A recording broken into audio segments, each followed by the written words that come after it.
இன்றைக்கி நாம் இந்த ஒரு வீடியோவில் மீனம் ராசி அல்லது மீனம் லக்கணத்தில் பிறந்தவர்களுக்கு தாம்பத்திய வாழ்க்கை இப்படித்தான் அப்படிங்கிற தலைப்பில் இந்த ஒரு வீடியோ பார்க்க போகிறோம். பொது பலனாக பார்க்கலாம். மீனம் ராசி அப்படிங்கிறது காலபுருஷ தத்துவத்தில் 12வது பாவகம். இந்த வீட்டோட அதிபதி குரு பகவான். இது ஒரு நீர் ராசிங்க, உபய ராசி. இந்த ஒரு ராசியோட சின்னம் பார்த்தீங்க அப்படின்னா 2 மீன் இருக்கும். அப்போது மீனம் ராசியில் பிறந்தவங்களுக்கு பார்த்தீங்க அப்படின்னா எதையுமே 2 முறை செய்யக்கூடிய ஒரு சூழ்நிலை இருக்கும். ஒரு முறை செஞ்சாங்க அப்படின்னா அது பாதிக்கும், அல்லது சரியாக வராது, அல்லது 2வது முறை செய்யும் பொழுது சக்ஸஸ் ஆகும்.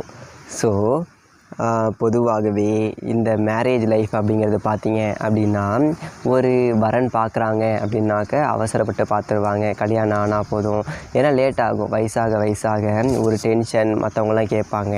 அதனாலேயே ஒரு அவசரப்பட்டு ஒரு கல்யாணத்துக்கு சம்மதிக்க வேண்டிய ஒரு சூழல், அல்லது அவசரப்பட்டு வரன் கிடைச்சா போதும் அப்படின்னு சொல்லிட்டு பார்க்கக்கூடிய ஒரு சூழ்நிலை பெரும்பாலும் இந்த ஒரு காலகட்டத்தில். அப்போது எடுக்கக்கூடிய முடிவு அப்போது சரியாக இருக்கிற மாதிரி இருக்கும். ஆனால் அதுவே பார்த்தீங்க அப்படின்னா பிற காலகட்டத்தில் கல்யாணம் ஆகி ஒரு 2 வருஷத்தில் ஏன்டா கல்யாணம் பண்ணோம், நாம் எடுத்த முடிவு ஒருவேளை தவறானது அப்படின்னு சொல்லிட்டு நினைக்க தோணிடும். ஸோ வாழ்க்கை அப்படிங்கிறது முடிவுகள் மாறிக்கிட்டே இருக்கும். நாம் இப்போ சொல்லக்கூடிய விஷயம் அப்படிங்கிறது ஒரு முடிவு எடுக்கிறோம் அப்படின்னா அது இன்றைக்கி சரியாக தெரியும், ஆனால் நாளைக்கு அது தவறாக கூட தெரியலாம். அப்படிப்பட்ட சூழ்நிலை அப்படிங்கிறது மீனம் ராசி அல்லது மீனம் லக்கணத்தில் பிறந்தவர்களுக்கு அதிகம். இன்னொரு முக்கியமான விஷயம், தனிப்பட்ட முறையில் ஜாதகம் பார்க்க இந்த வாரத்துக்கான அப்பாயின்மெண்ட் ஃபிக்ஸ் பண்ண சொல்லி நிறைய பேர் கேட்டிருந்தீங்க. இப்போது ரூபாய் 300 தெளிவாகவும் விளக்கமாகவும் ஜாதகம் பார்த்து தரோங்க.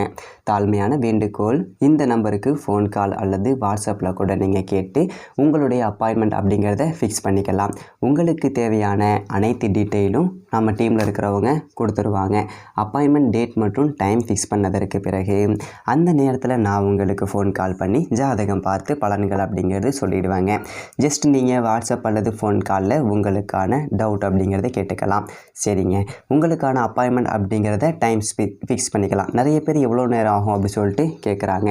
ஃபஸ்ட்டு நம்ம உங்கள் ஜாதக கட்டத்தை பார்த்துட்டு ஜனனகால பலன்கள் அப்படிங்கிறத சொல்லிவிடுவோம். அதாவது உங்கள் ஜாதகக்காரங்களுடைய வாழ்க்கை எப்படி இருக்கும், கேரக்டர் எப்படி இருக்கும் அப்படிங்கிறத சொல்லிவிடுவோம்.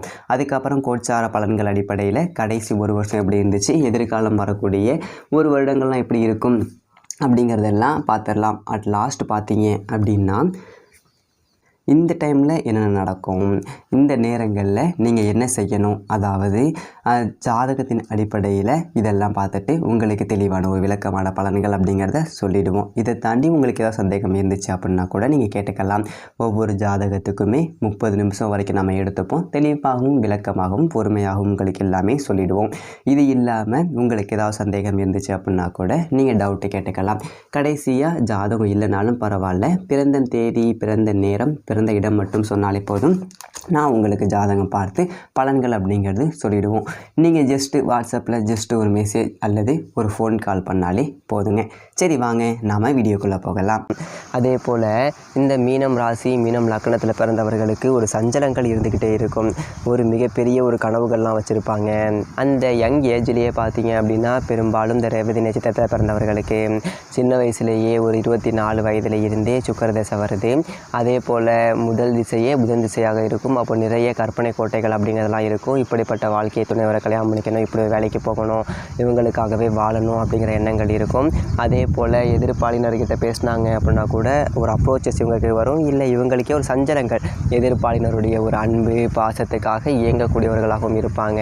உத்திரட்டாதி நட்சத்திரத்தில் பிறந்தவர்கள் பார்த்தீங்க அப்படின்னாக்க இவங்க பார்க்குறதுக்கு பேசுகிறதெல்லாம் கொஞ்சம் கடினமாக தெரிந்தாலும் இவங்க மனசை பொறுத்த வரைக்கும் ரொம்ப இலகிய மனசு. இவங்க வந்துட்டு மற்றவங்களுடைய அன்பை பாசத்தை எதிர்பார்க்கக்கூடியவர்கள். இவங்க ஒருத்தர்கிட்ட பேசுகிறாங்க அப்படின்னா கூட எதிர்ப்பாளினர்கிட்டேருந்து ஒரு அப்ரோச்சஸ், ஜஸ்ட்டு இவங்க ஒரு பெண்ணாக இருக்காங்க, ஒரு ஆண்கிட்ட இருந்து கொஞ்சம் நேரம் பேசணும் அப்படின்னா கூட அந்த ஆண்கிட்ட இருந்து ஒரு அப்ரோச்சஸ் வரும். ஸோ அதை அக்செப்ட் பண்ணிக்கிட்டாலும் ஃப்யூச்சரில் பார்த்தீங்க அப்படின்னாக்கா வருத்தப்படுறாங்க. அக்செப்ட் பண்ணலனாலும் ஃப்யூச்சரில் நாம் ஒரு தவறான முடிவு எடுத்துட்டோமோ அப்படின்னு சொல்லிட்டு நினைக்கக்கூடிய சூழ்நிலை இவங்களுக்கு ஏற்படும். உத்திரட்டாதி நட்சத்திரத்தில் பிறந்தவர்களுக்குமே இந்த சனி தசை முடிஞ்ச உடனேயே அடுத்தது புதன் திசை சின்ன வயசில் வரதுனால இவங்களுக்கு மிகப்பெரிய கற்பனைகள் எல்லாம் இருக்கும்.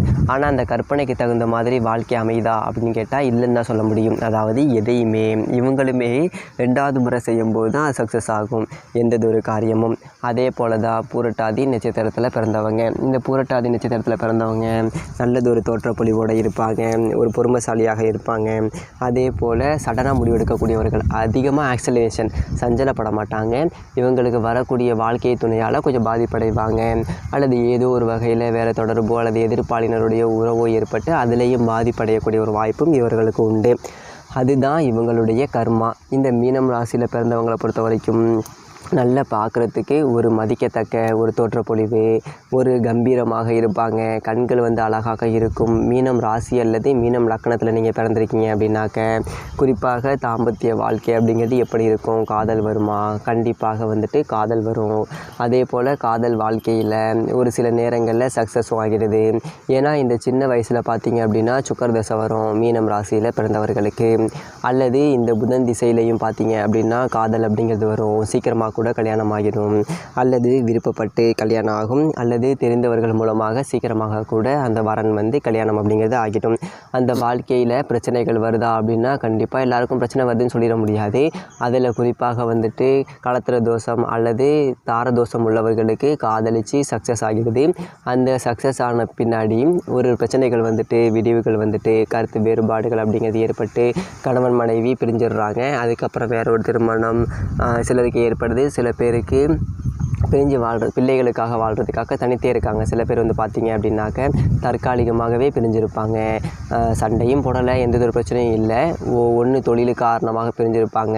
இல்லை அப்படின்னா குடும்ப வாழ்க்கையிலேயே இருந்துட்டு கூட பார்த்தீங்க அப்படின்னா தனித்தனியாக தூங்கிக்கிட்டு தனித்தனியான அறைகளில் இருப்பாங்க. பேசிக்க கூட மாட்டாங்க. ஒரு அன்னோன்யம் அப்படிங்கிறது இருக்காது.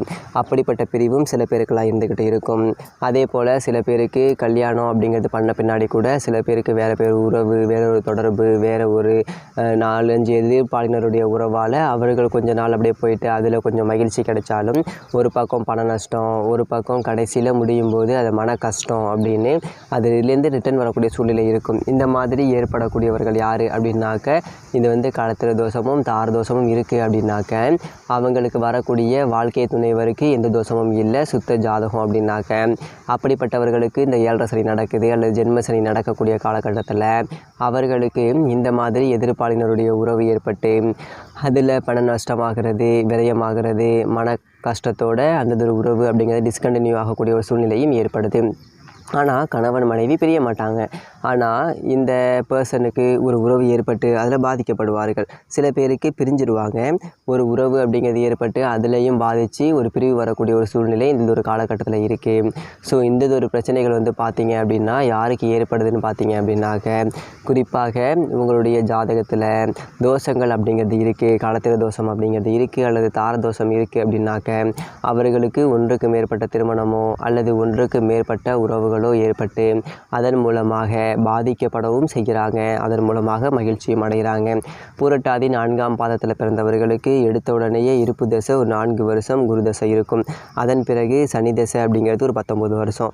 அப் டு 23 வயது வரைக்கும் பார்த்தீங்க அப்படின்னாக்க குடும்ப வாழ்க்கையில் கஷ்டங்கள் இருக்கும், பெற்றோர்களுக்கு கஷ்டங்கள் இருக்கும். அதே போல் இந்த கல்வியில் தடைப்பட்டு படிக்கிறது ஆனாலும் உயர்கல்வியை அடையக்கூடியவர்களாக இருப்பாங்க.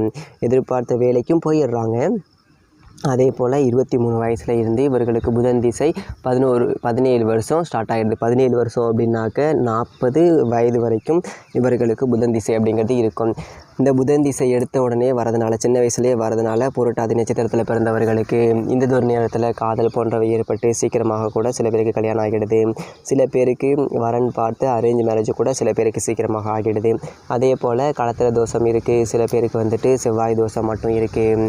அப்படின்னா அவர்களுக்கு இந்த கொஞ்சம் தாமதமாகும். இந்த 27-30 வயதுக்கு மேலே கல்யாணம் பண்ணுறது ஆண்களாக இருந்தால் நல்லது, பெண்களாக இருந்தால் ஒரு 27 வயசுக்கு மேலே பண்ணுறது நல்லது. ஆனால் சீக்கிரமாக கல்யாணம் ஆனால் 2வது சூழல் ஏற்பட்டும். அதனால் காதல் ஏற்பட்டு கல்யாணம் ஆகி அது பிரிந்து அதுக்கப்புறம் வேற ஒருத்தரை கல்யாணம் பண்ணக்கூடிய ஒரு சூழ்நிலைகளும் சில பேருக்கு ஏற்பட்டுறது. ஸோ இந்த மாதிரி களத்திர தோஷம் உள்ளவர்களுக்கு நான் சொல்கிறேன். அதே மாதிரி இந்த புதன் திசை காலகட்டம் அப்படிங்கிறது 40 வயது வரைக்கும் இருக்கக்கூடிய காலகட்டத்தில் தாம்பத்திய வாழ்க்கை இவர்களுக்கு நல்லாவே இருக்குது. பெரிய அளவுக்கு பாதிக்கிறது இல்லை. அதாவது ஏதோ ஒரு வகையில் ஒன்று தன்னுடைய வாழ்க்கை துணையோடையே கொஞ்சம் மிஸ் அண்டர்ஸ்டாண்டிங் அப்படிங்கிறது இருந்தால் கூட தாம்பத்திய சுகம் கிடைச்சிருது, பிரச்சனை கிடையாது. அதே போல் இந்த உத்திரட்டாதி நட்சத்திரத்தில் பிறந்தவர்களை பொறுத்த வரைக்கும் ஒரு நேர்மையான கோபமுடையவர்களாக இருப்பாங்க. இவங்க வந்துட்டு தான் வந்து ஒரு சர்க்கிளில் இருக்கோம் அப்படின்னா அதே மாதிரி தான் மற்றவங்களும் இருக்கணும் அப்படின்னு நினைப்பாங்க. அதனாலேயே இவங்கக்கிட்ட உறவுகளாக இருக்கட்டும் அல்லது வாழ்க்கை துணைவர்கிட்டையும் ஒரு மிஸ் அண்டர்ஸ்டாண்டிங் இருந்துக்கிட்டே இருக்கும். அதாவது நாம் என்ன ஒரு பெர்ஃபெக்ஷன் எதிர்பார்க்குறோமோ அந்த பெர்ஃபெக்ஷன் மற்றவங்ககிட்ட இல்லை அப்படின்னா அவங்களோட உறவாட மாட்டாங்க அல்லது அவங்க கூட சில பிரச்சனைகள் வரும். இவர்களுக்கு எடுத்த உடனேயே சனி தசை. உத்திரட்டாதி 1ஆம் பாதத்தில் பிறந்தவர்களுக்கு 19 வருஷம் சனி தசை அப்படிங்கிறது இருக்கும். அதே 3ஆம் பாதம் 4ஆம் பாதம் பிறந்தவர்களுக்கு குறையும். அந்த வகையில் ஒரு மினிமம் ஏஜ் ஒரு 15 வயசு வரைக்கும் சனி தசை இருக்குது அப்படின்னு எடுத்துக்கிட்டோம் அப்படின்னா கூட அந்த 15 வயசு வரைக்கும் சின்ன வயசில் கஷ்டப்பட்டு தான் வளர்கிறாங்க. கல்வியில் கூட தடைப்பட்டு படிக்கக்கூடிய சூழல் வருது. குடும்ப வாழ்க்கையில் சற்று வறுமையுமே இருக்குது. ஆனால் இந்த சனி தசை முடிஞ்ச பின்னாடி பார்த்தீங்க அப்படின்னாக்க புதன் திசை காலகட்டத்தில் இவங்க ஒரு சரியான வரன் பார்த்து கல்யாணம் பண்ணிக்கிட்டாங்க அப்படின்னா பிரச்சனை கிடையாது. தாம்பத்திய வாழ்க்கை சரியாக இருக்குது. அப்படி இல்லை அப்படின்னாக்க காதலி ஏற்பட்டு கல்யாணம் ஆகுது அப்படின்னா களத்திர தோஷம் இருக்கும். அப்போது அது சக்ஸஸ் ஆகிடும். அப்போது அது வந்து புதன் திசையிலேயே பாதிப்பு கொடுக்குது. இது ஒரு இந்த எப்படி சொல்கிறது வேறு ஒரு தொடர்பு இல்லை எக்ஸ்ட்ரா ஏதாவது சில பேர் எக்ஸ்டெப்ஷன் இருப்பாங்க. அவங்க வந்துட்டு ஜாதகத்தில் பார்த்தீங்க அப்படின்னா சனி பகவான் அயன சயனாதிபதி சனி ஒருவருடைய ஜாதகத்தில் சனி முழுமையாக நீசம் பெற்றிருக்கு. லக்னத்துக்கு ராசிக்கு 2ஆம் இடத்துல சனி இருக்குது. கம்ப்ளீட்டாக நீசம் குரு பார்வை அப்படிங்கிறது கிடையாது. சனிக்கு வீடு கொடுத்த செவ்வாய் ஆட்சி உச்சம் அப்படிங்கிறது கிடையாது. அதே போல் வக்கரம் இல்லை அல்லது வக்கரமும் ஆகலை அப்படின்னாக்க கம்ப்ளீட்டாக நீசம் பெற்ற ஒரு சனி இருக்கார் அப்படின்னா அவங்களுக்கு திருமணம் ஆகிறது லேட் ஆகிடுது. திருமணம் ஆன பின்னாடியும் தாம்பத்தியம் அப்படிங்கிறது கிடைக்கிறது இல்லை அல்லது இவங்களுக்கே கூட அதில் ஆர்வம் இல்லாமல் கூட இருக்கும். இப்படிப்பட்ட சூழ்நிலையும் சில பேருக்கு ஏற்பட்டுறது. மேலும் இப்போது உத்திரட்டாதியில் பிறந்தவர்களுக்கு இந்த புதன் திசையில் காதல் திருமணம் கூட ஏற்படுது. சரியான ஒரு பொருத்தம் இருந்தாலும் இந்த 7.5 சனி காலகட்டம், இந்த விரய சனி, ஜென்ம சனி, பாத சனி இந்த மாதிரி நடக்கக்கூடிய காலகட்டத்தில் பிரிந்து இருக்கிறது அல்லது கருத்து வேறுபாடோடு இருக்கக்கூடிய சூழ்நிலை, ஒரு மிஸ் அண்டர்ஸ்டாண்டிங் அப்படிங்கிறது நிறையவே இருந்துக்கிட்டு இருக்கும். பொருத்தம் இல்லாதவங்களுக்கு தான் பார்த்தீங்க அப்படின்னா இந்த ஒரு நேரத்தில் வழக்குகளில் இருப்பாங்க, டைவர்ஸ் வாங்கிக்கிட்டு இருப்பாங்க அல்லது ஏதோ ஒரு வகையில் வாழ்க்கை துணை வரை பிரிந்து தனித்திருக்கக்கூடிய ஒரு சூழ்நிலை இந்த காலகட்டத்தில் இருக்கும். அதே போல் ரேவதி நட்சத்திரத்தை பற்றி சொல்லணும் அப்படின்னாக்க இந்த ரேவதி நட்சத்திரத்தில் பிறந்தவர்களை பொறுத்த வரைக்கும் எடுத்த உடனே இவங்களுக்கு புதன் திசை 17 வருஷம். இந்த ரேவதி நட்சத்திரத்தில் பிறந்தவர்களுக்கு இந்த புதன் திசை 17 வருஷம். இந்த நேரத்தில் கல்வியில் நல்ல ஒரு முன்னேற்றம் வருது. நல்லாவே படிப்பாங்க. அதே போல் இந்த தாயாரோட அன்பு ஆதரவு எல்லாமே கிடைக்கும். இந்த புதன் திசைக்கு அப்புறம் ஒரு 7 வருஷம் கேது திசை 24 வயது வரைக்கும் இருக்கும். இந்த கேது திசை காலகட்டத்தில் கவனமாக இருந்துக்கணும். ரேவதி நட்சத்திரத்தில் பிறந்தவங்களை பொறுத்த வரைக்கும் இந்த கேது திசையில் ஒரு கல்யாணம் பண்ணுறாங்க அப்படின்னாக்க பொருத்தம் இல்லை தோஷங்கள் இருக்குது அப்படின்னாக்க அந்த கேது திசையிலேயே முடிந்து திருமண வாழ்க்கையில் பிரிவு அப்படிங்கிறது ஏற்பட்டு சுக்கர தசை வரும்போது 24 வயசுக்கு மேலே ஒரு 20 வருஷம் சுக்கர தசை, 24 to 44 வயசு வரைக்கும் சுக்கர தசை அப்படிங்கிறது இருக்கும். இந்த ஒரு காலகட்டத்தில் 2வது கல்யாணம் ஏற்படும். ரேவதி நட்சத்திரத்தை பொறுத்த வரைக்கும் 24 வயதுக்கு மேலே கல்யாணம் பண்ணுறது தான் நல்லது சுக்கர திசையில். ஸோ இந்த 17க்கு 24 வயதுக்குள்ளே திருமணம் பண்ணுறது அப்படிங்கிறது தவிர்ப்பது நல்லது. கேது திசையில் இந்த சுக்கர திசையில் கல்யாணமாகும். அது காதல் திருமணமாக கூட ஏற்படக்கூடிய வாய்ப்பு உண்டு. சில பேருக்கு காதல் ஏற்பட்டு பிரிந்து வேறொருத்தரை கல்யாணம் பண்ணக்கூடிய ஒரு சூழல் அப்படிங்கிறது ஏற்படும். அந்த ஒரு திருமண வாழ்க்கை அப்படிங்கிறது நல்லா இருக்குமா அப்படின்னா நல்லாவே இருக்கும், பிரச்சனை கிடையாது. ஜோசியங்கள் அந்த கல்யாணம் பண்ணக்கூடிய பர்சனுக்கு தோஷங்கள் எதுவும் இல்லை அப்படின்னா அவங்க லைஃப் வந்து ஒரு நாள் கொஞ்சம் சண்டை அப்படின்னாலும் ஒரு நாள் மகிழ்ச்சியாக போகும். 2 பேருக்குமே தோஷம் இருக்குது, களத்திர தோஷம் இருக்குது அப்படின்னாக்க அவர்கள் தான் வந்து பார்த்திங்க அப்படின்னா பிரிந்து விடுவாங்க. அவர்களுக்கு தான் 2வது தாரம் போன்றவையெல்லாம் ஏற்படும். தனித்து இருக்கக்கூடிய சூழ்நிலைகள்லாம் அப்படிப்பட்டவர்களுக்கு தான் ஏற்படும். ஆனால் ஜென்ரலாக பார்க்கும்போது சுக்கிர திசையில் ஒரு இடமாற்றம், வேலை கிடைக்கிறது, அரசு பணிக்கு கூட போகக்கூடிய பிராப்தங்கள்லாம் ரேவதி நட்சத்திரத்தில் பிறந்தவர்களுக்கு உண்டு. அப்போ ஜென்ரலாக பார்த்தீங்க அப்படின்னா மீனம் ராசி அல்லது மீனம் லக்கணத்துக்கு 12ஆம் பாவகம் அயன சயன ஸ்தானம். இந்த அயன சயன ஸ்தானாதிபதி சனி நீசமாகக்கூடாது. நீசமானால் அவர்களுக்கு தாம்பத்திய வாழ்க்கை பெருசாக கிடைக்கிறது இல்லை அல்லது அவங்களுக்கே ஆர்வம் இல்லாமல் இருக்கும். இந்த 12ஆம் பாவகத்தில் சூரியன் இருக்குன்னு வச்சுக்கோங்களேன். 6ஆம் அதிபதியாக வரக்கூடிய சூரியன் 12ஆம் பாவகத்தில் இருக்கார் அப்படின்னா ஒருத்தருடைய ஜாதகத்தில் அவங்க தனித்தே இருக்கிறாங்க. ஏதோ ஒரு வகையில் இப்போ வேலையை பார்க்கக்கூடிய இடத்துல அதிக டைம் ஸ்பெண்ட் பண்ணிகிட்டு இருப்பாங்க. குடும்ப வாழ்க்கையில் டைம் ஸ்பெண்ட் பண்ணவே முடியாத ஒரு மாதிரி இருக்கும். அல்லது கணவன் மனைவிக்குள்ளே தாம்பத்திய சுகம் இல்லாமல் இருக்கும், ஒரே வீட்டில் இருந்தாலும் கூட. அதே போல் இந்த 12ஆம் பாவகத்தில் சனி இருந்தாலும் தனித்தே இருப்பாங்க. உடல் நலத்தில் அடிக்கடி நோய் வரும், வெளியூரில் போயிட்டு வேலை பார்க்கக்கூடிய சூழ்நிலை, தொழில் காரணமாக கூட பிரிந்திருப்பாங்க. இந்த சனியே 12ஆம் பாவகத்தில் இருக்குது அப்படின்னாக்க. செவ்வாய் இருந்தாலும் திருமணம் அப்படிங்கிறது லேட் ஆகும். சனி இருந்தாலும் திருமணம் அப்படிங்கிறது லேட் ஆகும். திருமண வாழ்க்கை அப்படிங்கிறது பார்த்திங்க அப்படின்னா ஒரு சுப தொடர்பு இருக்குது அப்படின்னாக்க தாம்பத்தியம் நல்லா கிடைக்கும். ஆனால் 12ஆம் பாவகத்தில் செவ்வாய் மட்டும் இருக்குது, சனி பார்க்குது அப்படின்னாக்க கல்யாணமும் லேட் ஆகும், தாம்பத்திய சுகம் அப்படிங்கிறது பெரிதாக இல்லாமல் இருக்கும் அவர்களுக்கு. ஸோ சூழ்நிலைகள் இப்படியும் இருக்கும். இதெல்லாம் நம்ம ஜாதக பொருத்தம் பார்த்து ஜாதகம் பார்த்து தெரிந்து கொள்ளக்கூடிய விஷயங்கள். ஆக இந்த ஒரு பதிவு உங்களுக்கு பிடிச்சிருந்துச்சு அப்படின்னா லைக் பண்ணுங்கள், இதை மற்றவர்களுக்கும் ஷேர் பண்ணுங்கள். இன்னும் நம்ம சேனலை சப்ஸ்கிரைப் பண்ணாமல் பார்க்குறவங்க சப்ஸ்கிரைப் பண்ணி கண்டினியூ பண்ணுங்கள். இதன் மூலம் உங்களுக்கு சரியான ஜோதிட தகவல்களும் ஆன்மீக தகவல்களும் கிடைச்சிருக்குன்னு சொல்லிட்டு நம்புகிறோம். மேலும் தனிப்பட்ட முறையில் ஜாதகம் பார்க்க கீழே இருக்க நம்பருக்கு கான்டாக்ட் பண்ணுங்கள். தெளிவாகவும் விளக்கமாகவும் ஜாதகம் பார்த்த பலன்கள் அப்படிங்கிறது சொல்லப்படும். நன்றி, வணக்கம்.